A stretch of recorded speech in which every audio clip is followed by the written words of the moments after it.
Почитувани гледачи, добро дојдовте во уште едно издание на емисијата Агроинфо на ТВ Канал Вест. Како што знаете, секоја недела се емитува емисијата во која што ги отвораме темите, актуелностите поврзани со земјоделството тука во Македонија, меѓутоа пошироко во регионот, па и во светски рамки. Консолидацијата на земјоделското земјиште, односно окрупнувањето. Ова е една од темите кои што многу пати до сега сме ги дискутирале, но не губат од својата актуелност поради тоа што оваа тема и нејзината реализација во однос на консолидација и окрупнување на земјиштето е еден од предусловите, главните предуслови за успешно земјоделство, за конкурентно земјоделство на светските пазари, со оглед на тоа што токму расцепканоста и малите парцели се сметаат за главната пречка кој што и проблем кој што го прават нашето земјоделство на ниво ниско, на низок ниво, на ниско ниво на развој. Во Струмица повторно беше дискутирано на оваа тема, па предлагам да ги слушнеме изјавите.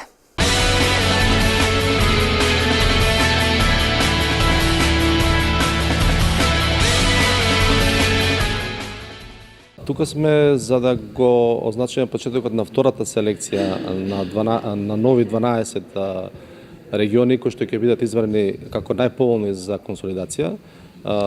Првата беше направена пред година дена, сега се надеваме дека повторно ќе имаме голем интерес од земјоделците кои што ќе се вклучат во процес на окрупнување на земјско земјиште, кое е навистина во нивни интерес со цел земјско производство да биде порентабилно и производствените трошоци да бидат што помали.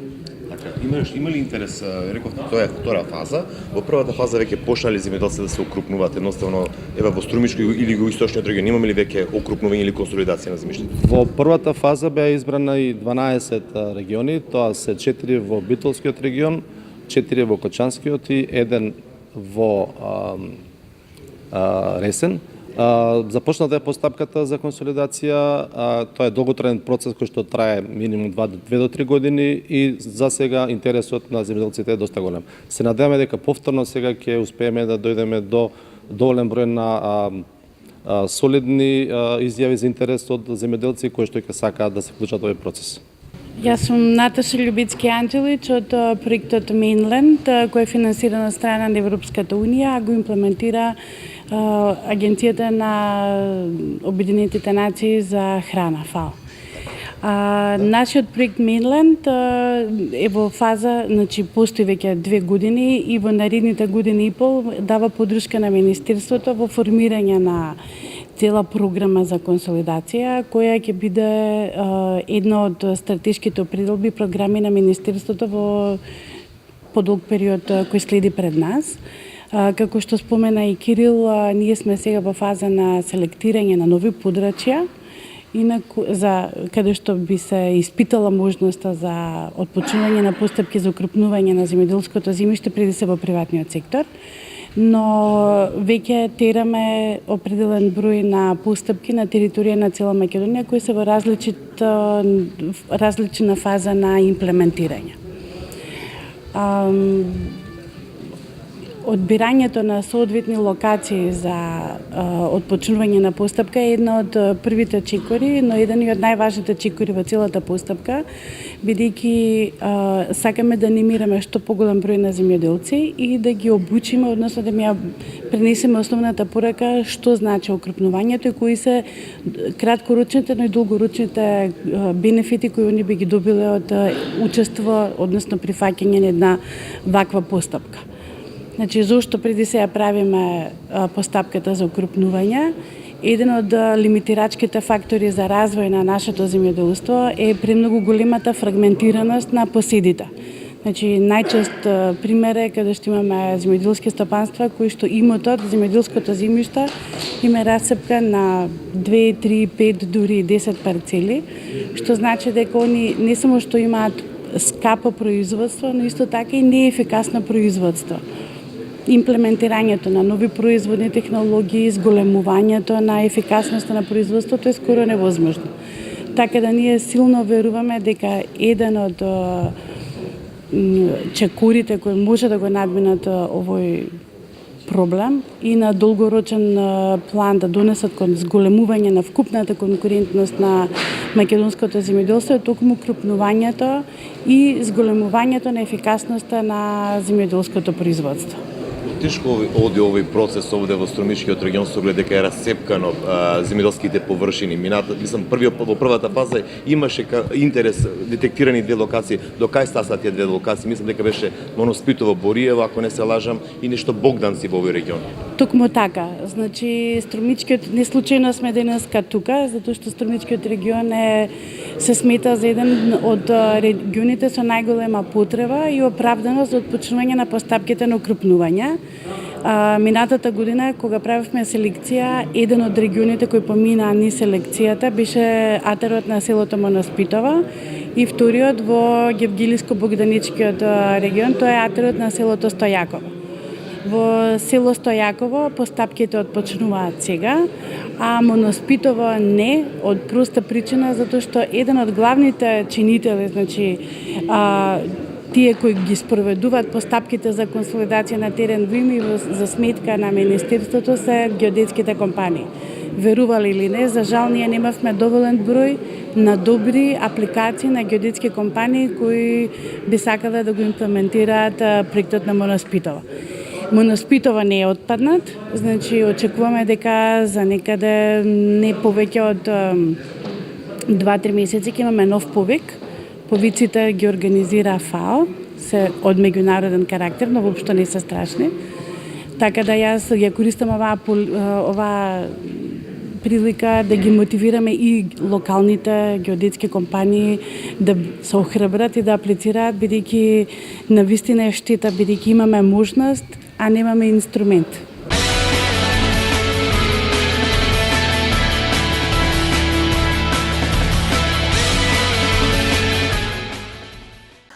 А во Струмица се реализира проектот за модернизација на земјоделското земјиште. Една од првите работилници беше со цел запознавање на земјоделците со методот на анализа на почва и користењето на современи технологии кога станува збор за земјоделско производство. Овој проект го спроведува Проагро, Сдруженијето Проагрофармери од Струмица. Предлагам да чуеме што предавачите кои беа поканети од Проагрофармери кажаа на оваа работилница и секако повеќе околу целта на самиот проект кој што се спроведува или ќе се спроведува наредните 8 месеци во 3 населени места во Струмичко.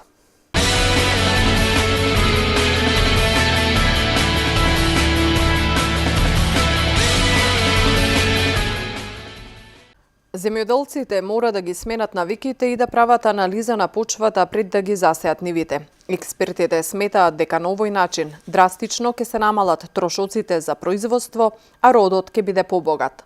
Денес во современиот свет земјоделското производство, значи не се замислува дури производство без да се прави анализа на почвата. Значи има големо значење анализата на почвата заради избегнување на непотребни трошкови за производство и со тоа, со помош на анализа на почвата, можеме ние да добиеме поквалитетно производство и повисоки приноси со помалку трошкови. Треба да се прави таа анализа. Значи, за секоја култура е различно. Значи, после пред да се врши садење или сеење на некоја култура треба да се прави анализа. Значи, пред секоја сеење и садење треба да се прави. Постапката на анализата трае до 7 дена, бидејќи станува збор за посложена процедура. Цената на правење изнесува 2000 денари. Значи, има во Македонија, не само во Македонија, да речеме, различни почви. Значи, може во 1 хектар или во 1 декар да има различна структура на земјата. Значи, во истата површина да има секаква структура, секаква почва. Значи, со таа цел треба да се земат повеќе места мустри, за анализа, од 5-6 места да се меша и да се гледа што му треба на почвата. И после тоа ние, зависи од културата, им пишуваме препораки, исто како диагноза, пишуваме препораки за ѓубрење. Значи, ако има од истиот елемент, ако има вишок, значи не треба да се додава. Значи, секогаш гледаме тие што вршат анализа дури со по-малку ѓубрење ја поминуваат годината. За методот анализа на почвата, предностите и можностите што ги нудат се запознаа денеска струмичките земјоделци кои беа дел од работилницата во рамки на проектот Нови и модерни технологии во градинарското производство што го спроведува Проагрофармери. Проектните активности вклучуваат повеќе работилници, обуки, посета на терен. Работилниците ќе бидат на тема нови технологии во градинарството како што е денешната, потоа ќе има работилници за искористување на ИПАРТ програмите, работилници за значењето на органското производство во градинарството и на крајот од проектот ќе организираме голем агросаем на кој што ќе бидат презентирани најновите механизации за обработка на земјиштето. Од Проагрофармери очекуваат по завршувањето на проектот стотина земјоделци да почнат да применуваат нови мерки и технологии во своето производство.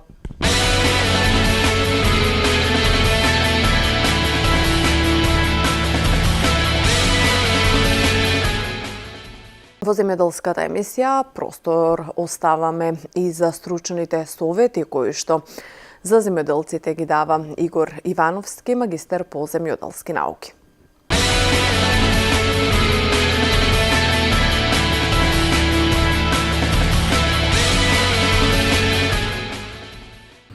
Почитувани се наоѓаме во период кога голем број на раноградинари веќе на стално место имат поодамно посејано растенија зелка, каде што овие растенија се наоѓаат веќе во фаза на мотање на глава. За разлика од пред 5 до 10 години, каде што кај зелката не се ставаше систем капка по капка, веќе сведоци сме дека и тука во оранжериите, односно пластениците, има систем капка по капка. Во ова фаза, каде што зелката е веќе мота глава, каде што веќе има и глава околу 300 до 400 грама, некаде тек почнува, препорачливо е да се употреби добро познато течно ѓубриво, биостимулатор Славол. Велам добро познато затоа што Славолот земјоделските производители го знаат уште пред 10 и повеќе години и веќе е докажана неговата ефикасност врз самите растенија. Славолот во колку се употребува преку систем капка по капка, препорачливо е да се употреби околу 1 литар на декар, а оние земјоделски производители кои што за жал се уште немат систем капка по капка, можат и фолиарно со залевање, со прскање, со употреба на поголема количина на раствор да го употребат Славолот, нормално во доза од 0,3, односно 30 мл во 10 литра вода, односно 300 мл на 100 литра вода. Славолот се карактеризира со тоа што е тој природен биостимулатор кој што го стимулира растението да расте и да се развива. Поточно, во ова фаза на развој на зелката, ќе ја стимулира зелката побрзо и поквалитетно да образува главици. Ние пред неколку емисија спомнавме за ѓубриво Енерген Аква, ѓубриво кој што се произведува во Русија, кој што се карактеризира што има огромен процент на органоминерални киселини, како и микроелементи, каде што доминантност тука во ова ѓубриво е борот. Од органските киселини, пред се тука се докажаните и потребни за растението хумусни и фулни киселини, а дорека пак од минералните е силициумовата киселина. Нормално микроелементите, значи почнувајќи од бакар, кобалт, железо, манган, бор и така натаму, се во така наречена јонска форма. Што значи јонска форма? Јонска, односно хелатна форма, се карактеризира со тоа што растенијата овие хелати директно ги впива, без разлика дали се третираат фолиарно, преку надземниот дел, лист, стебло и така натаму, или преку систем капка по капка и ги поминуваат така наречените поспори процеси на примањето, активно и пасивно примање на водата и храните елементи што ги изведува самото растение. Овие хелатни форми не само на бор, кој што има најголем процент од 5 дури посто, него рековме и на кобалт, железо, манган, молибден и така натаму, бакар, брзо се транспортират низ целото растение и како инфузија веднаш делуваат на раст и развој на самото растение.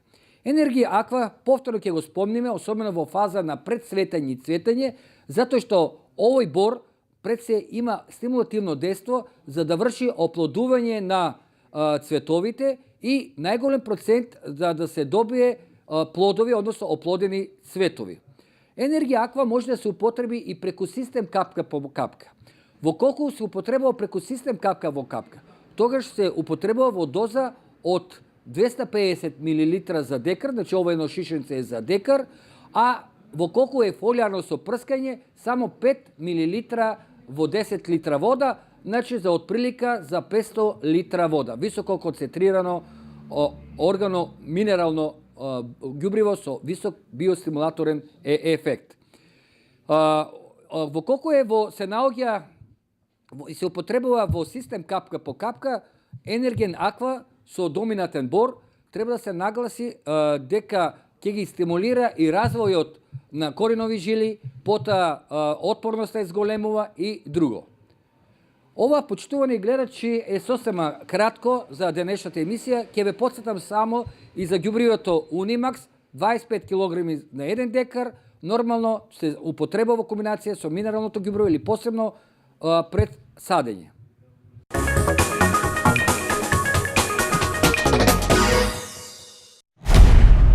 Фолија за вашите пластеници, произведена во Трикорекс технологија, збогатена со 8 адитиви, заштита од UV зрачење, инфраред заштита, спречува магла, роса и појава на бактерии, отпорна на хемикалии и на временски непогоди.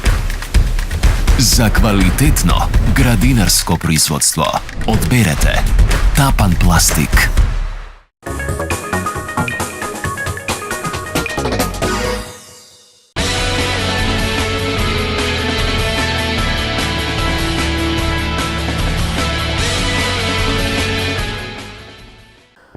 Сточарството во Македонија е гранка која што дополнително треба да се стимулира и треба да се работи на зголемување на бројот на грла, а со тоа и поголема продуктивност и производство на млеко, а со тоа млечни производи, сето тоа што може да се искористи. Еден од основните услови за тоа да се зголеми продуктивноста на самите крави е добрата сточна храна. Значи, основа на доброто квалитетно млеко е и храната.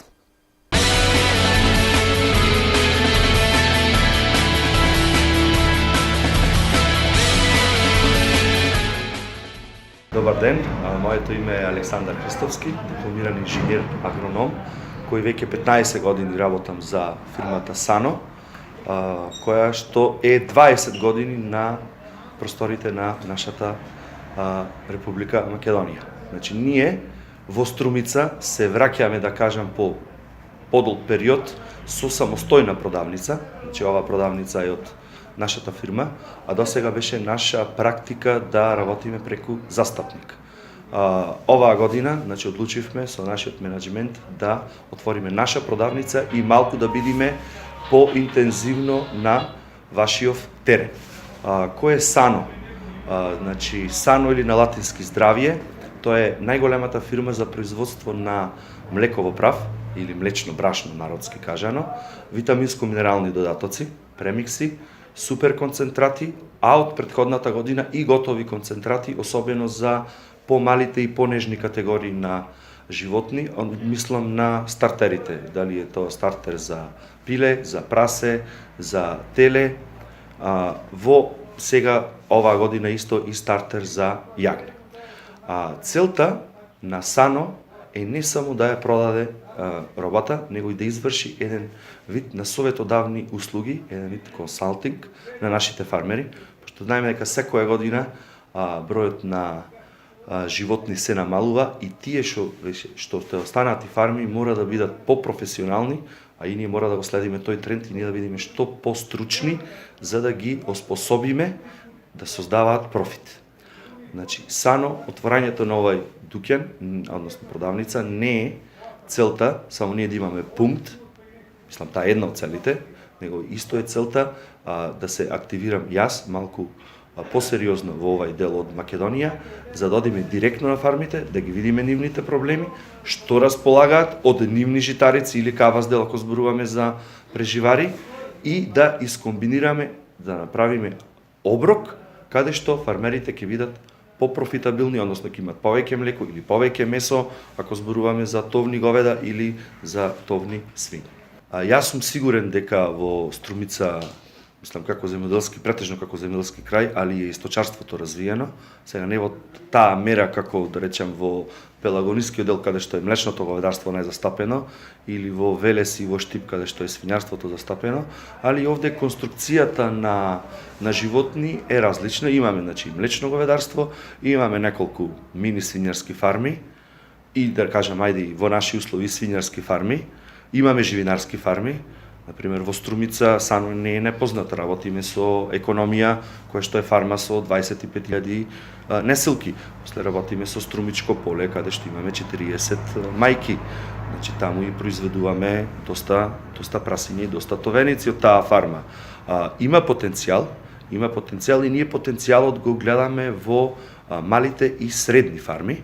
Затоа е и овај локал, пошто до сега наша практика беше големите фарми директно да ги снабдуваме, али тогаш малите фарми беа запоставени на еден начин, не можеа да, значи сано производите не беа достапни во моментот кога нив му треба.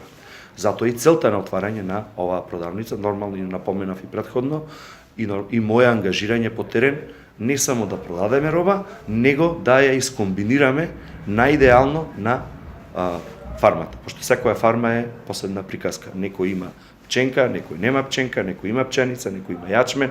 Значи тука е умешноста со тие компоненти кои што располага самиот фармер, да ги искомбинираме и со кавастиот дел, зборувам за млечно говедарство, и да направиме идеален оброк. Или ако се напаша кравите, сега иди периодо каде што кравите по традиција во овој дел од Македонија, дел од нив би оделе и на испаша. Нормално фармите кои што имаат дома по 3-4-5 прасиња, значи тие сакаат да купат на почеток готов концентрат, тука Сано располага со од претходната година со готови концентрати кои што ги запазуваат сите норми и стандарди, значи не на Македонија, туку на Европската унија и со самото тоа резултатите на самите животни прирасто би бил одличен. Целта е, значи, еднаш до 2 пати месечно, се во договор со нашите фармери, значи, јас лично да ги обиколувам посериозните фарми и заедно со нив да работиме на исхраната, па понатаму и на репродукцијата и на производството на храна. Значи, јас како дипломиран инженер агроном, значи, на моите фарми кои што ги работиме по останатиот дел на Македонија, прво работиме плодоред, значи, го планираме производството прво за житарица, па потоа за кабаздел, ако зборуваме за млечно говедарство, па после тоа го комбинираме во еден оброк кој што ние мислиме дека е заедно со сопственикот, со газдата, дека е идеален за самата фарма.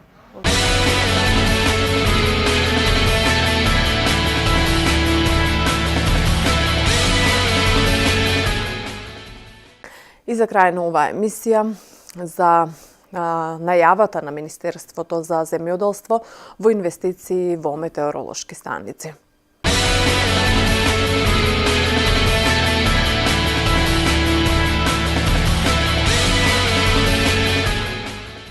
Почитувани представници од регионот, од Западен Балкан, почитувани присутни, навистина ми е чест и задоволство да го отвориме овој настан кој што се одржува овде во Скопје и да учествуваме на овие информативни денови на Европската организација за експлоатација на метеоролошки сателити EUMETSAT за земите од Западен Балкан, како што каже директорот, претходна недела на влада се занимававме со EUMETNET и со договорот кој што директорот е овластен да го потпише следната недела.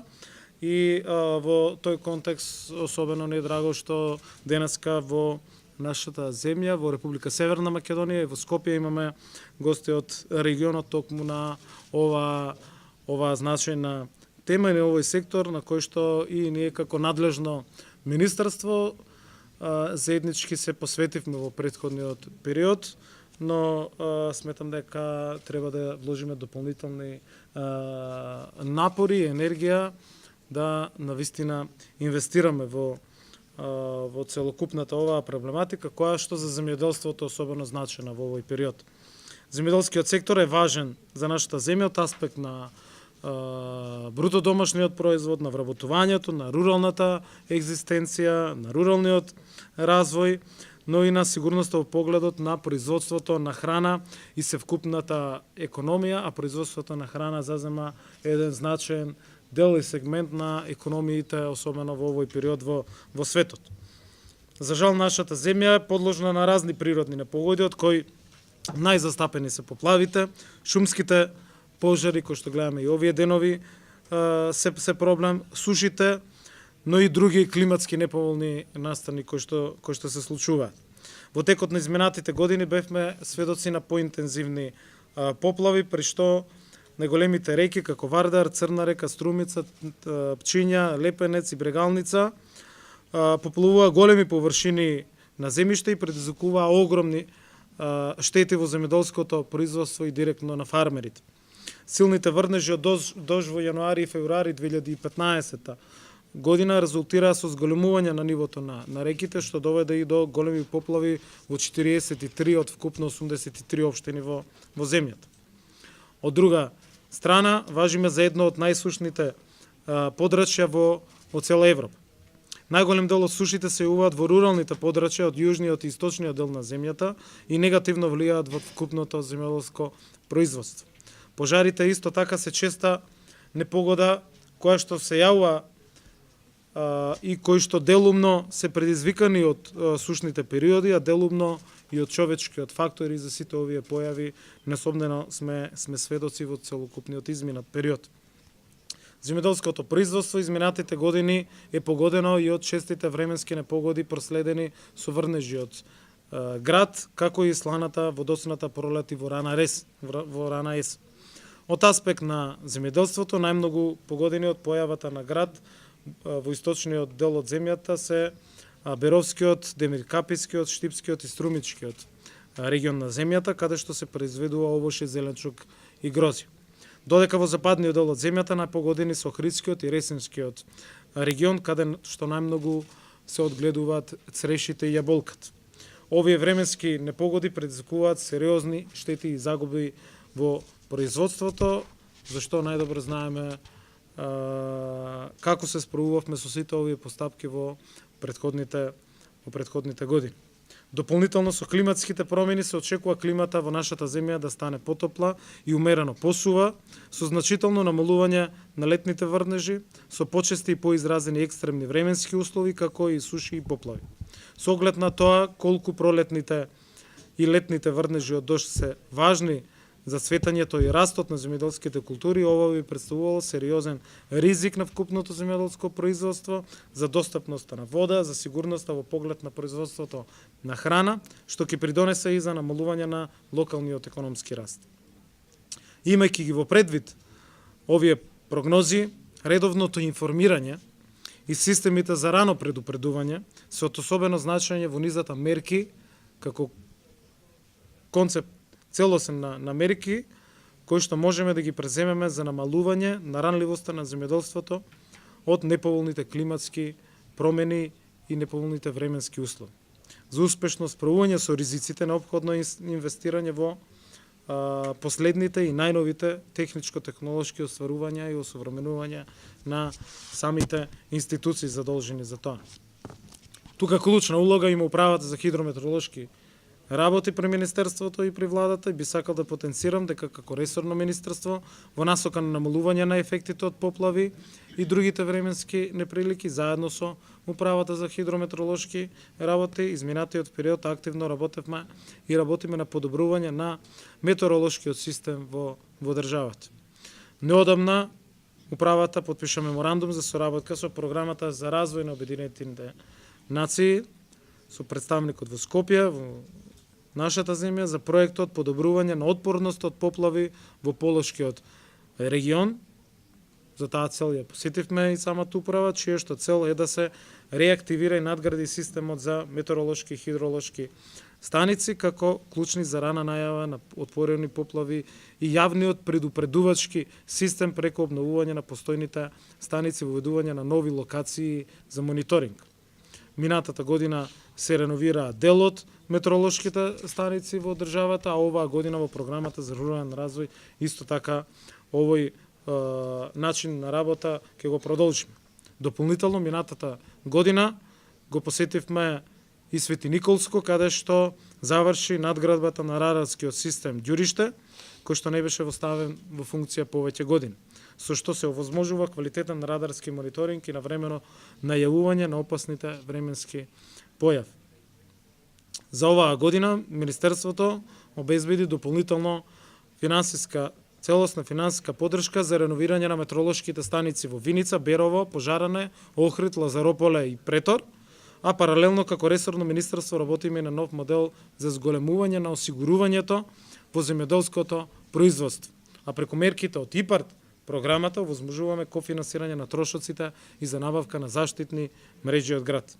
Почитувани, на денешната конференција овде во Скопје ги видиме можностите за користење на сателитските метеоролошки податоци од страната на националните метеоролошки служби, како и на новите активности на ЕУМЕТСТАТ, ќе бидат добредојдени за примена, оперативна примена и работа и во управата за хидрометеоролошки работи. Затоа ви посакувам добре дојде во Република Северна Македонија и во Скопје на сите гости и успешна работа во овие 2 дена, секако дека заклучоците, препораките, дискусиите, се тоа што овде ќе биде изнесено за нас како влада, како министерство, како институции, ни се особено значени и од сите погоре наведени причини кои што ги носат и резултатите кои што ги носат климатски неповолните настани и мерките и политиките кои што во тој поглед треба да ги прилагодиме и развиеме. Благодарам на вниманието, добре дојде во нашата земја,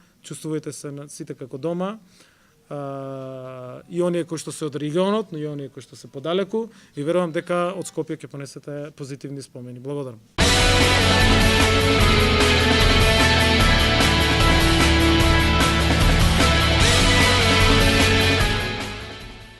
Поштовани гледачи, јас ви благодарам за вниманието со кое не следавте и наредната недела. Бидете со нас, бидете со ТВ канал Вест. Пријатно.